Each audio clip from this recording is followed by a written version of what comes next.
Это полная история сбора пилюль, с подробностями которых, возможно, нету на основном канале. Некоторые детали даже не упоминаются в сериях, поэтому эта информация будет очень интересной и полезной.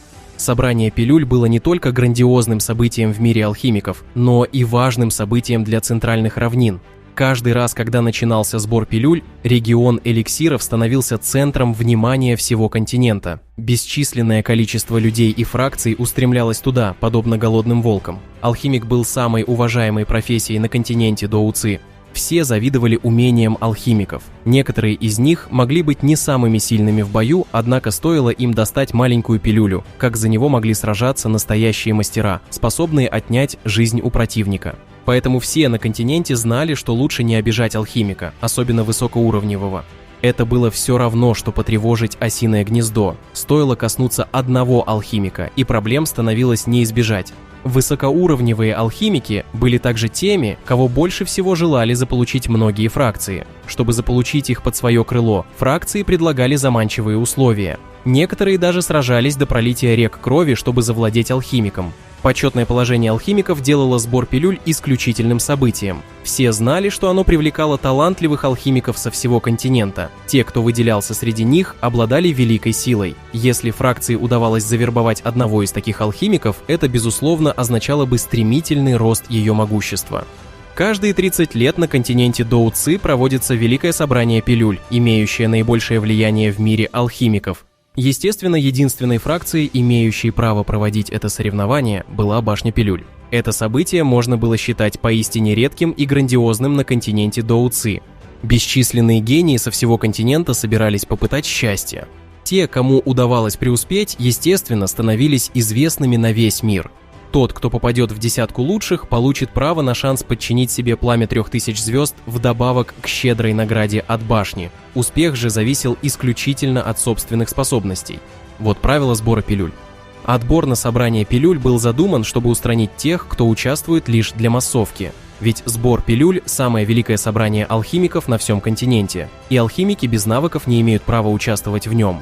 Для участия сначала требуется рекомендательное письмо. Помимо строгих требований к навыкам алхимика, остальные условия для участия вполне терпимые. К примеру, нет жестких ограничений по возрасту участников, если только это не старый демон, известный на весь континент. Конечно, каждый может принять участие в собрании пилюль лишь один раз за свою жизнь. Если кто-то участвует в этот раз, то уже не сможет участвовать в следующий. Из-за таких правил в собрании пилюль могут участвовать совершенно разные по силе эксперты, начиная от короля или императора и заканчивая почтенным воином. Возможно, это упущение со стороны создателей, поскольку такой большой разброс сил может привести к множествам смертей. Старик Мугу, со своей силой почтенного воина и алхимика 8 уровня, тоже принял участие в сборе пилюль.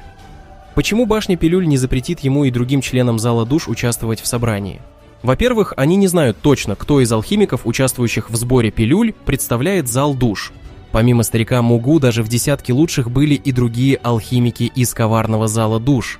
Но даже если бы Башня пилюль узнала, они не могут найти причину, чтобы остановить их из-за общих правил сбора пилюль на протяжении поколений.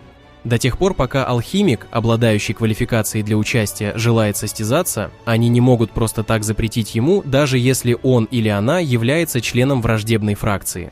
Это правило создает массу головной боли, но именно оно позволило Башне эликсиров достигнуть сегодняшнего своего уровня.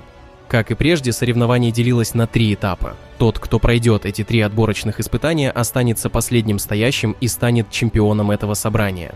Первое испытание – это царство фантазий. Основное требование для участия в собрании пилюль – достижение уровня алхимика 5 ранга. Оно также известно как испытание мира фантазий. Этот темно-серый туман создается из тела магического зверя, известного как зверь фантазий. Он не только блокирует зрение, но и способен мешать духовному восприятию. Кроме того, само это пространство содержит еще одну загадку. Оно наполнено подобными вещами, из-за чего выглядит как лабиринт. После входа в него можно потерять чувство направления и заблудиться. Те, кто не сможет выйти из него в отведенное время, потеряют право участвовать в соревновании. А далее алхимики проходят в область эликсиров. Это особое пространство.